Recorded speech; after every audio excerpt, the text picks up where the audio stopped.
ছিয়ানব্বই সনে সারা বাংলাদেশের বিএনপি কোন সংগঠনই ছিল না।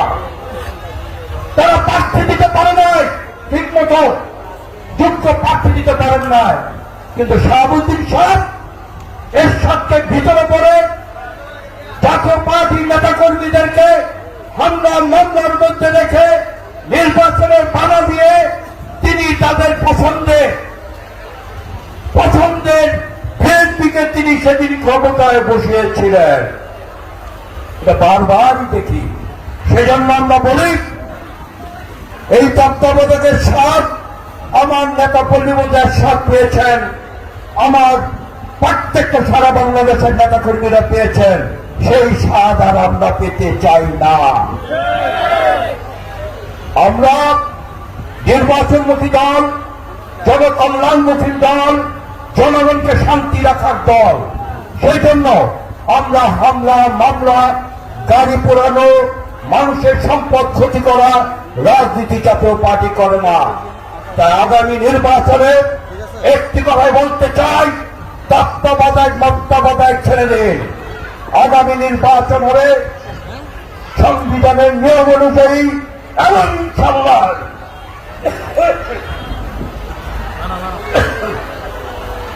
স্বাধীনতার পক্ষে সত্যই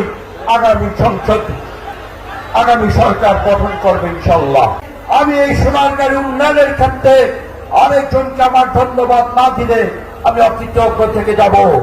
তিনি হলেন বঙ্গবন্ধু জাতির জনকের সুযোগ্য কন্যা, বর্তমান প্রধানমন্ত্রী জননেত্রী শেখ হাসিনা। আমি তার কাছ থেকে এই সোনারগাঁও উন্নয়নের জন্য যা যা আবদার করেছি তিনি না করেননি। কোন এক গুঞ্জান না ফুঞ্জান, এক হারামির বাচ্চা আমার এই হিন্দু সম্পদের সম্পত্তি নাকি অন্যের নামে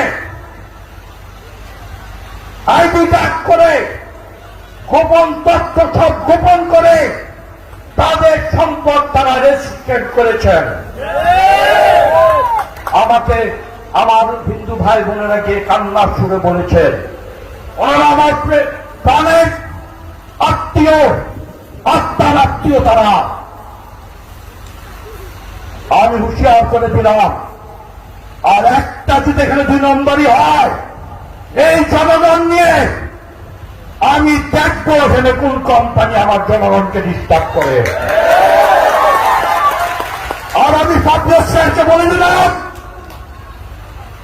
এটা সংশোধনী করো, আমার হিন্দু ভাইয়ের সম্পত্তি যারা লুট করছে দলের সব বাদ করো, 7 দিনের মধ্যে আমি ব্যবস্থা নিব।